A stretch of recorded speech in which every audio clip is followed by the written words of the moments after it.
नमस्कार विद्यार्थी मित्रांनो, आज आपण करणार आहोत विज्ञानातील जीवशास्त्र। हे व्हिडिओ तुम्हाला सर्व परीक्षांसाठी उपयुक्त ठरणार, तर शेवटपर्यंत नक्कीच राहा। हे व्हिडिओ तुम्हाला सर्व परीक्षांसाठी उपयुक्त ठरणार। चला सुरू करूया। जीवशास्त्राचे दोन भाग केले जातात। काय म्हणत आहे? जीवशास्त्राचे दोन भाग केले जातात, वनस्पतीशास्त्र आणि दुसरा प्राणीशास्त्र। आता आपण बघणार आहोत वनस्पतीशास्त्र, त्याला आपण बॉटनी असे सुद्धा म्हणू इंग्रजीमध्ये। वनस्पतीशास्त्रात वनस्पतींचा सर्वांगीण अभ्यास केला जातो। कोणाच्या? बॉटनीमध्ये वनस्पतींचा सर्वांगीण अभ्यास केला जातो। आता आपण महत्त्वाचे शास्त्रज्ञ हे बघणार आहोत। तर शास्त्रज्ञ व जीवाश्मातील योगदान काय योगदान दिले? थिओफ्रेटस कायचे योगदान दिले? वनस्पतीशास्त्रांचा जनक व वनस्पतींचे 3 गटात वर्गीकरण कोण केले? थिओफ्रेटस यांनी। R.H. विटेकर यांनी काय केले? सजीवांचे पंचसृष्टी वर्गीकरण म्हणजे की 5 किंगडम इंग्रजीमध्ये म्हणू आपण। कार्ल लिनियस सजीवांची द्विनाम वर्गीकरण पद्धत, सजीवांच्या वर्गीकरणाचा जनक कोण? Carl Linnaeus. सजीवांची द्विनाम वर्गीकरण पद्धत व सजीवांच्या वर्गीकरणाचा जनक कोण? Carl Linnaeus. एचर वनस्पतींचे बीजपत्री व अबीजपत्री असे वर्गीकरण कोणी केले? एचर यांनी। वनस्पतीची बीजपत्री व अबीजपत्री असे वर्गीकरण केले कोणी? एचर यांनी। हेकल काय म्हणत आहे? हेकेल सजीवांचे 3 गटात वर्गीकरण म्हणजे की 3 किंगडम कोणी दिलं? हेकेल यांनी। पहिला आहे वनस्पती, दुसरा आहे प्राणी आणि तिसरा आहे प्रोटिस्टा। बेंथम व हुकर यांनी काय दिले? वनस्पतीचे नैसर्गिक गुणावर आधारित वर्गीकरण कोणी दिले? बेंथम व हुकर यांनी। वनस्पतीचे नैसर्गिक गुणावर आधारित वर्गीकरण। अरिस्टॉटल काय म्हणत आहे? अरिस्टॉटल यांनी काय दिले? जीवशास्त्र व प्राणीशास्त्रांचा जनक कोण? अरिस्टॉटल। प्राण्यांचे प्रथम वर्गीकरण कोणी केले? अरिस्टॉटल यांनी केले। ल्युवेनहुक यांनी काय दिले?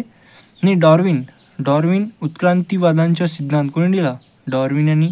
ओरिजिन्स ऑफ द स्पीसीज ग्रंथात कोणी दिला? डॉर्विन यांनी। ल्युवेनहुक यांनी काय दिला? सूक्ष्मजीवांचा शोध। रॉबर्ट हुक यांनी काय दिला? पेशींचा शोध। रॉबर्ट ब्राउन पेशींतील केंद्रक शोधला। जॉन मेंडेल यांनी काय दिला? अनुवांशिकतेचा सिद्धांत। वाटाण्यांच्या झाडावर प्रयोग कोणी केला? वाटाण्यांच्या झाडावर प्रयोग जॉन मेंडल। हा प्रश्न आलेला आहे, वाटाण्यांच्या झाडावर प्रयोग कोणी केला? तर जॉन मेंडल हा आपला उत्तर येणार। इनोस्की विषाणूंचा प्रथम शोध कोणी केला?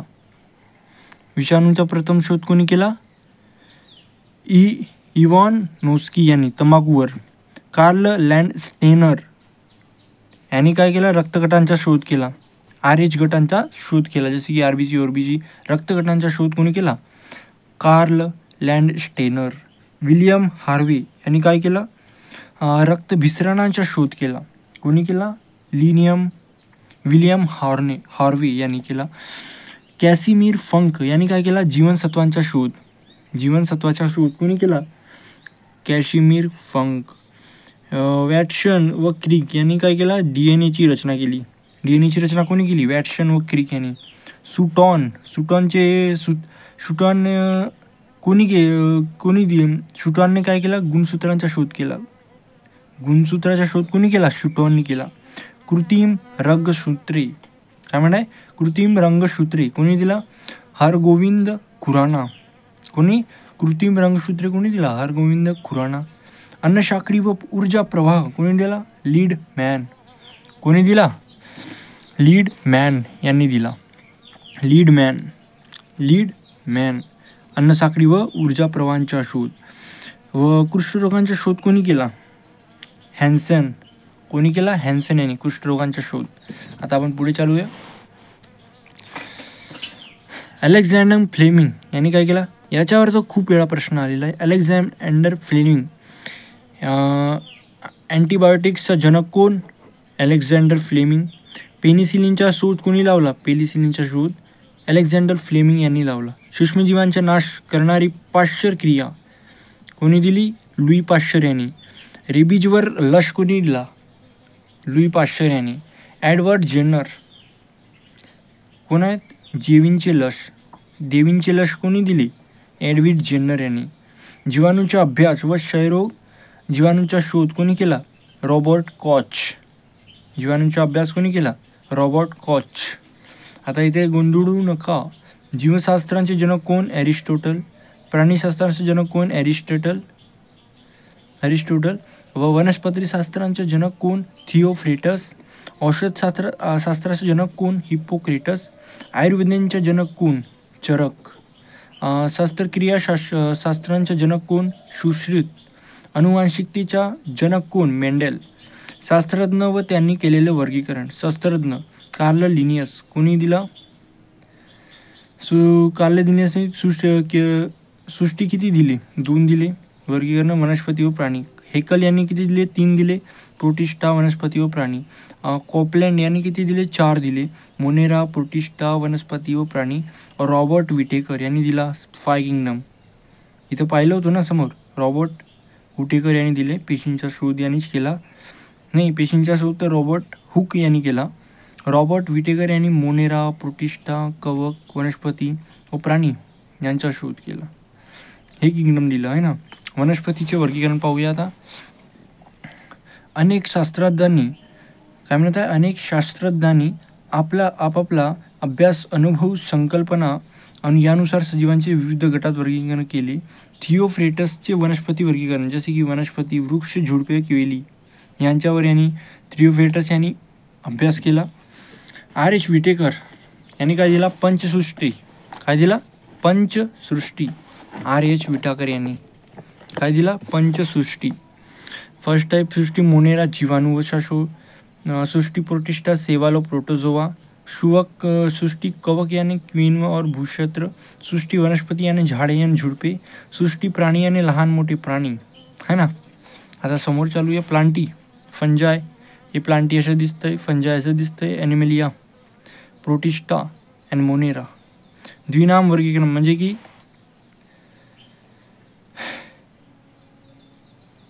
Second kingdom. शोध कोणी केला? कार्ल लिनियस यांनी. द्विनाम वर्गीकरणाचे शोध कोणी केला? कार्ल लिनियस यांनी. 2 संध्या आहेत, पहिली प्रजाती व दुसरी जाती. पहिली प्रजाती व दुसरी जाती. काय म्हणतात? पहिली प्रजाती व दुसरी जाती. या पद्धतीने सर्व सजीवांची नाव दिले जाते आहे. पहिला आहे आंब्याचे शास्त्रीय नाव काय? मँजिफेरा इंडिका. त्यामध्ये मँजिफेरा हा प्रजाती आहे आणि इंडिका हे जाती आहे. काय म्हणत आहे? पहिली प्रजाती व दुसरी जाती. तर 2 संध्या आहेत आपली, पहिली प्रजाती व दुसरी जाती. तर मँजिफेरा इंडिकामध्ये पहिली मँजिफेरा ही प्रजाती आहे व इंडिका ही जाती आहे. उदाहरणार्थ आता होमोसेपियन्स म्हणजे की मानवाचे शास्त्रीय नाव काय? होमोसेपियन्स. यामध्ये होमो इज अ प्रजाती अँड सॅपियन्स इज अ जाती. यातील पहिले प्रजातीचे नाव नेहमी मोठ्या कॅपिटल अक्षराने लिहिले जाते. जसे की हा एम काय म्हणत आहे? एम हा नेहमी कॅपिटल अक्षरांनीच असेल आणि जातीचे नाव नेहमी स्मॉल अक्षरांनीच असेल. सजीवांचे वर्गीकरण काय म्हणत आहे? सजीवांच्या वर्गीकरणानुसार उतरता क्रम. Kingdom, phylum, class, order, family, genus and species. काय म्हणत आहे? सृष्टी, संघ, वर्ग, गण, कूड. फॅमिलीला कूड असे म्हणतात. प्रजाती, जेनस, जाती. आता आपण पुढे जाऊया. आपला हा याच्या लक्षात ठेवायचा एकच सूत्र आहे, जसे की KPC ऑफ जीएस. जसे की kingdom, phylum, class, order, family, genus and species असा होणार. फुले असणारे व फुले काय म्हणत आहे?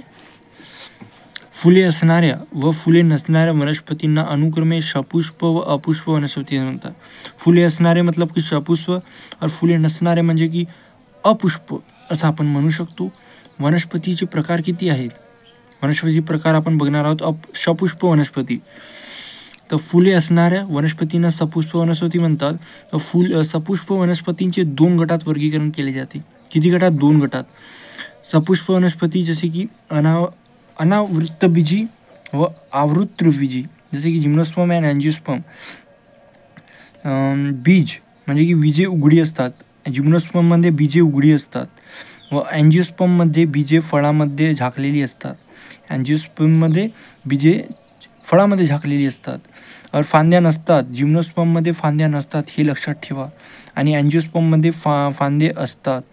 वनस्पतीला अंडाशय नसतो, कोणती जिम्नोस्पर्ममध्ये नसतो आणि अँजिओस्पर्ममध्ये असतो. आणि आता उदाहरणात बघणार आहोत. जिम्नोस्पर्मचे उदाहरणार्थ सायकस, स्पायनस, मोरपंखी, अननस हे असणार. आणि अँजिओस्पर्मचे एक्झाम्पल आहेत एकबीजपत्री, जसे की कांदा, ज्वारी, बाजरी असे. आणि द्विबीजपत्री म्हणजे आंबा, चिकू, कापूस हे होणार. आता मग काय म्हणतात, एकबीजी व द्विबीजी हे आवृत्तबीजी प्रकार आहे.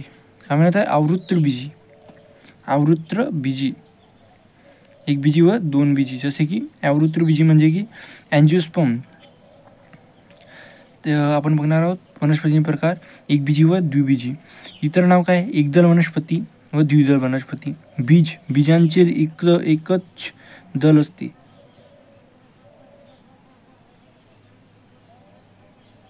काय म्हणत आहे, बीजांचे एकच दल असते. आणि द्विबीजमध्ये बीजांचे दोन दले होतात. आणि एक बीजमध्ये मूळ म्हणजे की अंगतूक जाळीदार मूळ असतात. अंगतूक जाळीदार मुळे असतात. व द्विबीजपत्रीमध्ये शूट मूळ असतात व पानावरील शिरा समांतर असतात. व द्विबीजपत्रीमध्ये जाळीदार असतात. कसे असतात, जाळीदार. इकडे एकबीजपत्रीमध्ये समांतर असतात. आता उदाहरणात पाहूया. एक बीजपत्रीमध्ये कांदा, ऊस, गहू, बाजरी, मका हे होणार. द्विबीजपत्रीमध्ये लिंबू, आंबा, माबूड, कापूस, डाळवर्गी वनस्पती. आता रचना ही पाहूया. जसे की हा भुरटा बघूया. भुरटा हा एक बीजपत्रीमध्ये येणार. आणि हे आपण द्विबीजपत्रीमध्ये पाहू, कापूस वगैरे. आता समोर चालूया. पुष्पवर्गीकरण वनस्पती. चला सुरू करूया. या वनस्पतींना फुले, बिया येत नाही. काय म्हणत आहे, अपुष्प वनस्पतींना फुले, बिया येत नाही. त्यांना जलवाहिनी व रसवाहिनी असे सुद्धा म्हणतात. त्यांचे 3 प्रकार आहेत, थॅलोफायटा, ब्रायोफायटा व टेरिडोफायटा. काय म्हणत आहे, थॅलोफायटा, बायोफायटा व टेरिडोफायटा. वनस्पतींची वाढ पाण्यात होते. वनस्पती वाढ कशी होती, थॅलोफायटा म्हणजे पाण्यात होते. ब्रायोफायटामध्ये पाणी व जमीन उभयचर म्हणजे की दोन्हीमध्ये होतं. टेरिडोफायटामध्ये फक्त जमीनमध्ये होतो. मूळ व खोड व पाने थॅलोफायटामध्ये नसतात. ब्रायोफायटामध्ये अविकसित असतात व टेरिडोफायटामध्ये विकसित असतात म्हणजे की असतात. जलवाहिनी व रसवाहिनी थॅलोफायटामध्ये नसतात. ब्रायोफायटामध्ये बी नसतात. टेरिडोफायटामध्ये असतात. उदाहरणार्थ शेवाळ, जीवाणू. थॅलोफायटांची उदाहरणं किती आहेत, शेवाळ, जीवाणू आणि स्पायरोगायरा. आणि ब्रायोफायटांची उदाहरण काय आहेत, माश, रक्षिया. आणि टेरिडोफायटांची उदाहरण आहेत फ्रन, नेच, सिलाजीनेला असा होणार. आता आपण बघणार आहोत थॅलोफायटा हा वनस्पतींचा सर्वात मोठा गट आहे. थॅलोफायटा सर्वात मोठा गट, वनस्पतींचा सर्वात मोठा गट. हा प्रश्न आलेला आहे. तर आपला उत्तर काय येणार, थॅलोफायटा हा येणार. थॅलोफायटा गटातील काही शैवाल नायट्रोजनचे स्थिरीकरण करतात. काय करतात, थॅलोफायटांचे गटातील काही शैवाल नायट्रोजनचे स्थिरीकरण करतात. उदाहरणार्थ नॅस्टॉक, अनाबिना, क्लोरेला हे काय करतात, शैवाल नायट्रोजनचे स्थिरीकरण करतात. क्लोरेला स्पेस अल्गी, अंतराळ शैवाल असे सुद्धा म्हणतात. क्लोरेला कवके पूर्वी वनस्पतीमध्ये अभ्यासत, परंतु सध्या कवकांचा अभ्यास प्राणीशास्त्रात केला जातो असा होतो. आता आपण करणार आहोत पेशींचा अभ्यास. काय करणार आहोत, पेशींचा अभ्यास. पेशींच्या अभ्यासाच्या शास्त्राला सायटोलॉजी असे म्हणतात. काय म्हणतात, सायटोलॉजी म्हणतात. पेशींच्या अभ्यासाला आपण सायटोलॉजी असे सुद्धा म्हणू. काय म्हणू, पेशींच्या अभ्यासाला आपण सायटोलॉजी असे म्हणू. पेशींचा शोध कोणी केला, रॉबर्ट हुक. बुचाच्या पेशी तपासल्या. कायच्या पेशी तपासल्या, बुचाच्या पेशी तपासल्या. पेशींचा शोध कोणी केला, रॉबर्ट हुक यांनी केला. रॉबर्ट ब्राउन यांनी पेशीतील केंद्रकांचा शोध लावला. कोणी, रॉबर्ट ब्राउन यांनी पेशींतील केंद्रकांचा शोध लावला. प्राणी व वनस्पतींचे शरीर पेशींनी बनलेले असतात. प्राणी व वनस्पतींचे शरीर पेशींनी बनलेले असतात. कोणी बनलेले असतात? कशाने बनलेले असतात? पेशींनी बनलेले असतात. प्राणी व वनस्पतींचे शरीर पेशींनी बनलेले असतात. पेशींचे आकारमान मोजण्याचे एकक काय आहे? मायक्रोमीटर. याला लक्षात ठेवा. पेशींची आकारमान मोजण्यासाठी एकक कोणते आहे? मायक्रोमीटर. पेशींच्या आकार मोजण्यासाठी हा प्रश्न आलेला आहे. पेशींचा आकार मोजण्यासाठी कोणते एकक लागतात? मायक्रोमीटर लागतात. राष्ट्रीय पेशी विज्ञान केंद्र कुठे आहे? पुणेमध्ये आहे. NCC कुठे आहे? NCC कुठे आहे? राष्ट्रीय पेशी विज्ञान केंद्र कुठे आहे? पुणेमध्ये आहे. याला हा प्रश्न सुद्धा आलेला आहे. राष्ट्रीय पेशी विज्ञान केंद्र कुठे आहे? पुणेमध्ये आहे. असा सुद्धा येऊ शकतो. NCCचे केंद्र कुठे आहे? NCCSचे केंद्र कुठे आहे? पुणेमध्ये आहे. असा सुद्धा प्रश्न आलेला आहे. त्याच्याला पुढे चालूया. रॉबर्ट हुक यांनी मृत पेशींचा अभ्यास केला. कोणी केला? रॉबर्ट हुक यांनी काय केला? मृत पेशींचा अभ्यास केला. रॉबर्ट हुक यांनी. एर्नस्ट ल्यूवेनहुक यांनी जिवंत पेशींचे निरीक्षण सर्वप्रथम केले. कोणी? एर्नस्ट ल्यूवेनहुक यांनी जिवंत पेशींचे निरीक्षण सर्वप्रथम केले. जगातील सर्वात मोठी पेशी कोणती? 6 मृगांचे अंडे. काय? जगातील सर्वात मोठी पेशी 6 मृगांचे अंडे. जगातील सर्वात मोठी पेशी कोणती? 6 मृगाचे अंडे. जगातील सर्वात मोठी पेशी कोणती? 6 मृगाचे अंडे. सर्वात लहान पेशी कोण? मायक्रोप्लाझ्मा. सर्वात लहान पेशी कोण? मायक्रोप्लाझ्मा. सर्वात लहान पेशी कोणती? मायक्रोप्लाझ्मा. सर्वात मोठी मानवी पेशी कोणती? स्त्रियांमधील अंडबीज. सर्वात मोठी मानवी पेशी कोणती? स्त्रियांमधील अंडबीज. सर्वात मोठी मानवी पेशी कोणती? स्त्रियांमधील अंडबीज. सर्वात लांब मानवी पेशी कोणती? चेतापेशी. कोणती? सर्वात लांब मानवी पेशी कोणती? चेतापेशी. कारण सर्वात लांब मानवी पेशी कोणती? चेतापेशी. सर्वात लहान मानवी पेशी कोणती? शुक्राणू. सर्वात लहान पेशी त्याला आपण शुक्राणूला आपण स्पर्म असे सुद्धा म्हणू. स्पर्म. सर्वात लहान मानवी पेशी शुक्राणू. आता पेशींचे वर्गीकरण बघणार आहोत आपण. केंद्रकांच्या रचनेनुसार वनस्पतींचे आदिकेंद्रकी व दृश्य केंद्रकी पेशी असे 2 प्रकार पडतात. जसे की प्रोकॅरियोटिक सेल आणि युकॅरियोटिक सेल. पेशींच्या अंगकाभोवती प्रोकॅरियोटिक सेलमध्ये आवरण नसते व युकॅरियोटिक सेलमध्ये आवरण असते. केंद्रक प्रोकॅरियोटिक सेलमध्ये सुस्पष्ट नसते. काय? प्रोकॅरियोटिक सेलमध्ये केंद्रक सुस्पष्ट नसते व युकॅरियोटिक सेलमध्ये केंद्रक सुस्पष्ट असते. याला सुद्धा लक्षात ठेवा.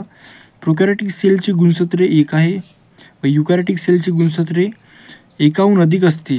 मानव शरीर 23 जोडे असतात. DNA म्हणतात त्याला. प्रोकॅरियोटिक सेलमध्ये पेशीमध्ये अंग किती असतात?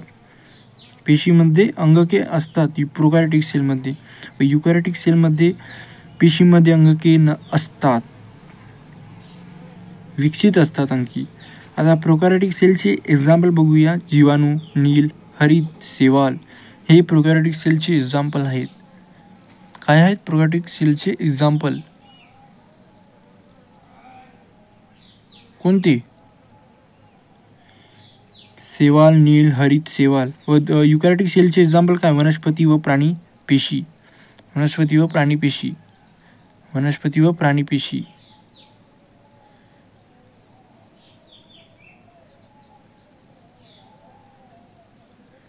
आता समोर चालूया. वनस्पती व प्राणी पेशी. वनस्पती व प्राणी हे पेशींची बनलेले असतात. मात्र त्यांच्या पेशीत काही साम्य तर काही फरक असतात. वनस्पती व प्राणी हे पेशींचे बनलेले असतात. मात्र त्यांच्या पेशीत काही साम्य तर काही फरक असतात. त्याच्याला ही डायग्राम तुम्ही बघून घ्या. आता आपण पुढे चालूया.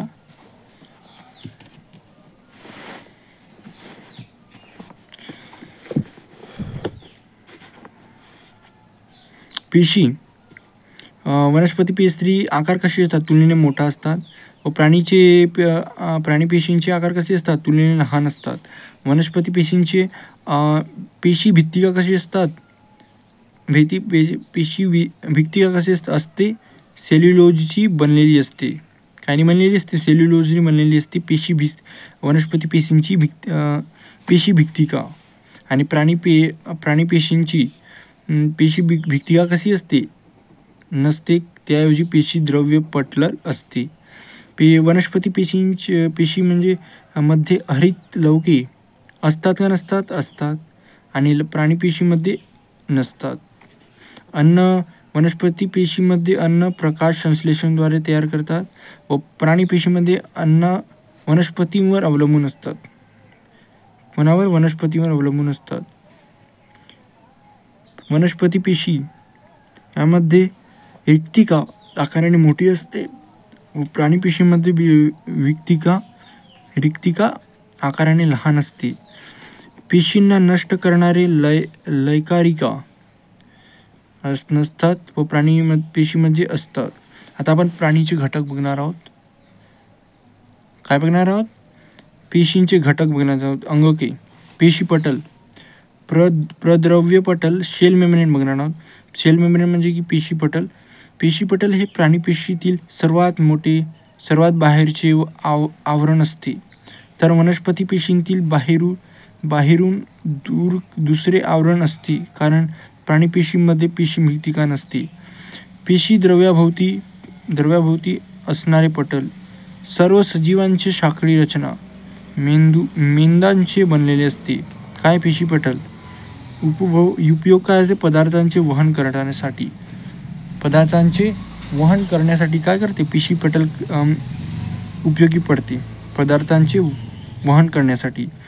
आंतरद्रव्यजलिका, एंडोप्लाझ्मिक रेटिक्युलम, पेशींच्या परिवहन संस्था. एंडोप्लाझ्मिक रेटिक्युलम काय आहे? त्यालाच आपण आंतरद्रव्य जलिका म्हणू. असे आंतरद्रव्यजलिका पेशींच्या परिवहन संस्था. त्यांचे 2 प्रकार आहेत.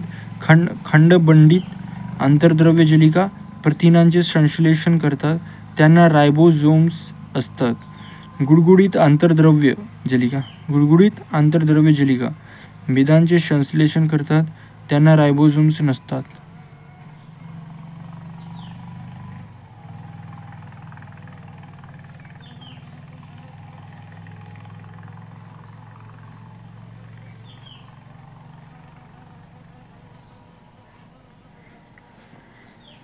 आता आपण गोल्गी संकुल म्हणजे गोल्गी कॉम्प्लेक्स, इंग्रजीमध्ये याला गोल्गी कॉम्प्लेक्स असे म्हणतात. मेद व प्रथिनांचे वहन व साठवण करतात. कोण? गोल्गी कॉम्प्लेक्स, गोल्गी संकुल. त्यांना पेशींचे रसायनघर असे म्हणतात. असा प्रश्न आलेला आहे, पेशींचे रसायनघर कोणते? तर आपलं उत्तर काय येणार? गोल्गी संकुल येणार. पेशींचे रसायनघर गोल्गी संकुल. पेशींचे रसायनघर गोल्गी संकुल हा येणार. आता तंतुकणिका, जसे की मायटोकॉन्ड्रिया बघणार. आता तंतुकणिका पेशींना आवश्यक ऊर्जा निर्माण करतात, म्हणून त्यांना पेशींचे ऊर्जा केंद्र असे म्हणतात. कोणाला? मायटोकॉन्ड्रिया. जसे की तंतुकणिका पेशींचे ऊर्जा केंद्र कोणते? तंतुकणिका, मायटोकॉन्ड्रिया. पेशींचे ऊर्जा केंद्र कोणते? तंतुकणिका, मायटोकॉन्ड्रिया. हेच होणार. यांच्यामध्ये DNA व RNA असतात. लोहित रक्तपेशी तंतुकणिका नसतात. काय? लोहित रक्तपेशीमध्ये तंतुकणिका नसतात. हा प्रश्न आपल्याला असा सुद्धा येऊ शकतो, जसा काय ते येतात ना, काय म्हणतात त्याला, सेंटेन्स वाईज अशाच येणार. चुक्की बरोबर सांगा अशा प्रश्न येणार. त्या ATP, जसे की ATPचा फुल फॉर्म काय? ॲडिनोसिन ट्रिफॉस्फेट. ATPचा फुल फॉर्म काय? ॲडिनोसिन ट्रिफॉस्फेट. ट्रिफॉस्फेट. ॲडेनोसिन ट्रिफॉस्फेट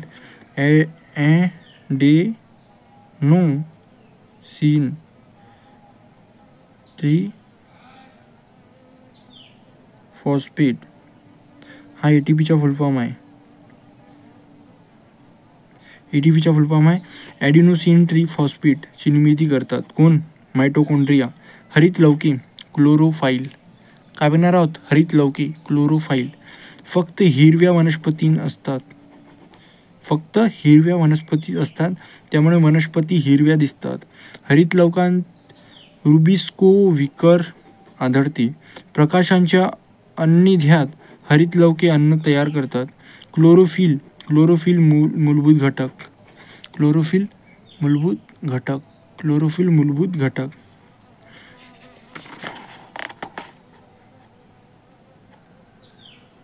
पुढे चालूया आता.